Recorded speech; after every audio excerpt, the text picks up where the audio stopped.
Salut les gars. La jeune femme est contrainte de se dissimuler sous le lit alors qu'un groupe de cambrioleurs s'introduit discrètement dans la demeure de son petit ami. À un moment critique, une lampe torche tombe au sol et manque de la démasquer, mais elle parvient à la faire pivoter in extremis pour rester dans l'ombre. Consciente qu'elle ne pourra pas rester éternellement dans cette position, elle prend un risque immense. Elle lance un réveil depuis sa cachette, attend qu'il sonne, puis s'esquive pendant que les intrus sont distraits par le bruit. Initialement, elle envisage de s'enfuir, mais elle décide finalement de porter secours à son petit ami et à la mère de celui-ci, pris en otage. Rassemblant son courage, elle poignarde l'un des agresseurs avec une paire de ciseaux. Cependant, l'homme est bien trop robuste. N'ayant d'autre issue, elle se réfugie dans le grenier, en bloque l'accès avec des objets pesants et appelle à l'aide, mais personne ne l'entend. Voici le film Tiger House. À peine quelques heures plus tôt, tout semblait pourtant normal, bien loin du chaos de cette nuit-là. Mark, un jeune homme de bonne famille, passe du temps après les cours avec sa petite amie Kelly, une gymnaste. Kelly se sent mal à l'aise lorsque Mark lui exhibe un arc et des flèches. En faisant une démonstration, il décoche accidentellement une flèche qui l'atteint à la jambe. Mark s'excuse immédiatement, tandis que Kelly, visiblement agacée, lui ordonne de se débarrasser de cet objet. Plus tard, Kelly s'introduit secrètement chez Mark par la fenêtre de sa chambre au 2e étage. Elle exige de savoir pourquoi il ne lui a pas donné de nouvelles ces derniers temps. Mark explique que ses parents l'ont puni et lui ont confisqué son téléphone après avoir découvert de la drogue parmi ses affaires.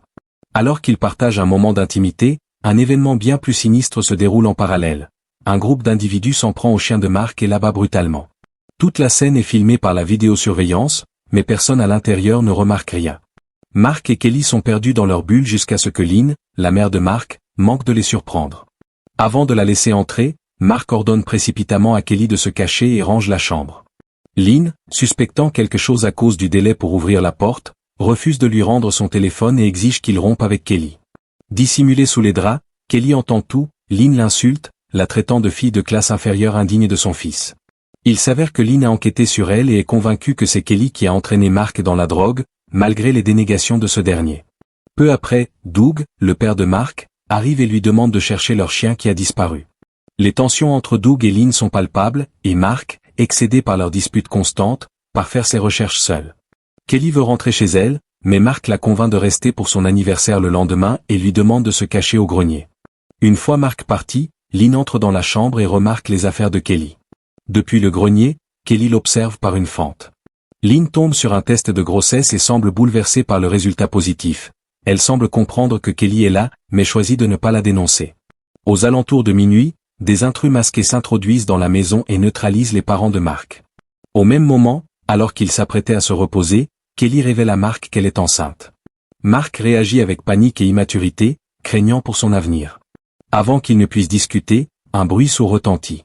Mark se précipite pour vérifier, ignorant les supplications de Kelly. En bas, Mark affronte les intrus et parvient à en blesser un. Kelly, de plus en plus anxieuse, cherche une issue, mais la fenêtre est verrouillée. Elle n'a d'autre choix que de se glisser sous le lit de Mark juste avant que la porte ne soit fracassée. Le chef de la bande, Shan, est grièvement blessé par un éclat de verre suite à sa lutte avec Mark. Ses hommes le transportent dans la chambre et l'allongent sur le lit. Malgré la douleur, Shan garde le contrôle, il ordonne à Re et SVA d'emmener Doug à la banque pour le forcer à commettre un braquage, tandis qu'il reste sur place avec Callum pour surveiller les otages. Callum, au tempérament instable, reste à contre-cœur et utilise l'ordinateur de Mark pour chercher comment confectionner un garrot afin de stopper l'hémorragie de son chef. En déplaçant une chaise, Callum renverse accidentellement le sac de Kelly. Prise de panique, celle-ci tente désespérément d'atteindre son téléphone à proximité. La tension est à son comble alors qu'elle tire doucement le sac vers elle, s'efforçant de ne pas alerter Callum qui ne se trouve qu'à quelques centimètres. Elle parvient à récupérer l'appareil, mais constate avec amertume que la batterie est déchargée. Sa présence manque d'être découverte lorsque Callum envisage de soulever le lit pour mieux soigner Shan. Au même moment, Callum change de stratégie en apprenant que Lynn est médecin. Il la détache temporairement pour qu'elle puisse s'occuper de la blessure de Shan. Très vite, Lynn soupçonne que Mark a introduit Kelly en cachette. Elle laisse délibérément tomber un objet pour jeter un coup d'œil sous le lit et y découvre Kelly prostrée. Malgré le danger, elle choisit de garder le secret. Lynn retire avec précaution l'éclat de verre logé dans le flanc de Shan et comprime la plaie avec un linge propre. Elle parvient à stabiliser son état, bien qu'il soit évident que l'hémorragie interne est sévère.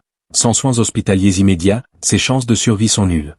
Lynn commence alors à interroger les ravisseurs sur leur plan, s'exprimant de manière à ce que Kelly, toujours tapis sous le lit, saisissent l'ampleur de la situation. Lorsque les complices suggèrent à nouveau de soulever le lit pour installer plus confortablement leur chef, Lynn s'y oppose fermement, sauvant ainsi Kelly d'une découverte certaine. Une fois son intervention terminée, Lynn est de nouveau ligotée et maintenue en otage aux côtés de Mark. Le lendemain, Roe et SVA lancent leur opération en contraignant Doug à se rendre à la banque. Peu après, Shan reçoit un appel de Reg qui l'informe de l'avancée du braquage. Grâce au haut-parleur, Kelly surprend toute la conversation et réalise avec horreur que ces hommes n'hésiteront pas à sacrifier des innocents pour parvenir à leur fin. Pendant que Callum et Shan sont accaparés par l'appel, Kelly saisit l'opportunité d'activer le réveil pour créer une diversion. La ruse fonctionne et elle parvient à se glisser hors de la chambre. Elle projette d'abord de fuir la maison, mais à cet instant précis, un homme nommé Ferdinand arrive, ignorant tout du danger. On découvre qu'il entretient une relation secrète avec Lynn. Kelly change alors ses plans, elle ne peut pas partir sans tenter d'aider Mark et sa mère. Pendant ce temps, Ferdinand pénètre dans la demeure et appelle Lynn. En tombant nez à nez avec Callum, qui ne porte pas de masque, ce dernier l'attaque sauvagement et le bête à mort pour éliminer tout témoin. Réalisant la dangerosité de la situation, Kelly se tapit dans la salle de bain. Elle tente ensuite de s'échapper par une fenêtre, mais s'immobilise en entendant Callum menacer de s'en prendre physiquement à Mark et Lynn. Alors que Callum s'approche de Lynn, Kelly surgit derrière lui et le poignarde avec une paire de ciseaux. L'assaut ne suffit pas à le terrasser, il contre-attaque violemment et la accule. Kelly ne renonce pas, parvient à se libérer, mais Callum la traque jusqu'à la chambre. N'ayant plus d'issue, elle se rue dans le grenier situé au-dessus de la pièce. Une fois à l'intérieur, elle barricade l'accès avec des objets pesants, gagnant un peu de répit pendant que Callum tente de forcer l'entrée. Dans ce grenier exigu et poussiéreux, Kelly hurle à l'aide, mais ses cris se perdent dans le vide. La tension monte d'un cran quand Callum commence à percer le plafond pour se frayer un chemin. À ce moment, Callum reçoit la confirmation de Reg que le braquage a réussi et qu'ils sont en route. De son côté, Kelly met la main sur l'arc de Mark, mais il lui manque une flèche. Le suspense est à son comble lorsque Callum parvient enfin à pénétrer dans le grenier. Vive, Kelly se faufile derrière lui et l'y enferme. Elle semble avoir repris l'avantage, mais tout bascule, Shan surgit, toujours en vie, et la tient en respect avec son arme. Il est visiblement à l'agonie, physiquement et mentalement brisé. Face à sa fin proche, Shan se livre. Il réfléchit à son passé avec Callum et dévoile une facette plus humaine, empreinte de regret, comme s'il n'avait jamais voulu que les choses dégénèrent ainsi. Finalement, après que Kelly a accédé à une petite requête de sa part, il prend une décision inattendue et la laisse partir. Kelly libère immédiatement Mark et Lynn, et tous trois se précipitent en bas. En courant vers la porte d'entrée, ils croient voir un officier de police arriver à leur rescousse, mais le soulagement est de courte durée, il s'agit de Reg déguisé. Mark et sa mère sont de nouveau capturés par Reg et Speda, de retour de la banque. Kelly, quant à elle, parvient à s'éclipser sans être vue. Peu après, Reg et Seda sont informés par Callum qu'une jeune femme se cache encore dans la maison. Seda veut la battre, mais Shan insiste pour qu'on ne fasse plus de mal à personne et les presse de partir. Cependant, rien ne se passe comme prévu. Re finit par libérer Callum, désormais consumé par le désir de vengeance. Malgré les ordres de Shan, Callum refuse d'obéir. Reg lui remet alors un fusil, sachant que Callum va traquer Kelly.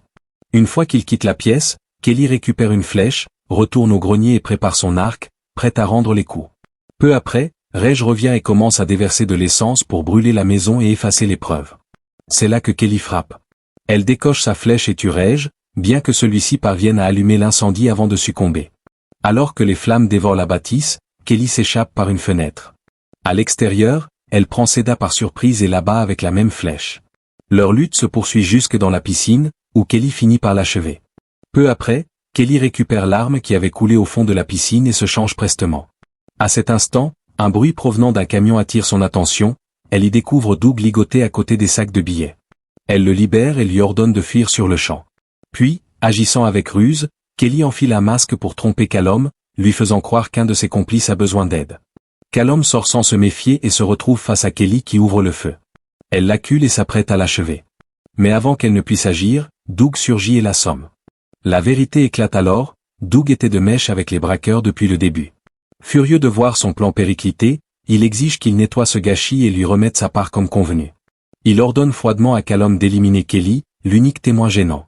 Alors que Callum s'apprête à l'exécuter, un rebondissement survient, Shan, puisant dans ses dernières forces, se redresse et abat Callum avant de succomber à ses propres blessures. Kelly reprend ses esprits, saisit une arme et la pointe sur Doug. Ce dernier tente de se justifier, affirmant que le braquage ne devait blesser personne et que tout a déraillé à cause de la blessure de Shan et de l'intervention imprévue de Kelly. Il révèle son véritable mobile, échapper à son mariage malheureux et prendre une retraite dorée, loin des dettes. Il accable Lynn pour son infidélité et renie même Mark, avouant qu'il ne l'a jamais vraiment considéré comme son fils. C'est alors que Lynn apparaît. Excédée, elle rejette toute la responsabilité du chaos qui a détruit leur famille sur Doug et l'abat sans hésiter. Kelly, ébranlée par ces révélations, pointe son arme vers Lynn, ne sachant plus à qui se fier, avant de finir par la baisser. Les intrus étant tous morts, Mark, Kelly et Lynn abandonnent la maison en flammes. L'incendie dévore non seulement la demeure, mais aussi les enregistrements de vidéosurveillance, effaçant toute preuve de cette nuit sanglante. Peu après, Mark aide Kelly à charger l'argent volé dans sa voiture et exprime son désir de s'enfuir avec elle pour refaire leur vie à l'étranger. Kelly refuse doucement, lui rappelant qu'il a tout l'avenir devant lui et qu'elle ne veut pas qu'il le gâche pour elle. Malgré l'inquiétude de Mark pour Kelly et leur enfant à naître, elle le rassure. Finalement, Mark et Lynn élaborent leur propre version des faits, prétendant que Kelly n'a jamais été là et que les braqueurs se sont entretués. L'histoire s'achève sur Kelly s'éloignant au volant de sa voiture. Malgré l'épreuve, elle ressent un immense soulagement.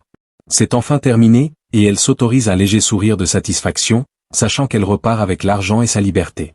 Abonne-toi.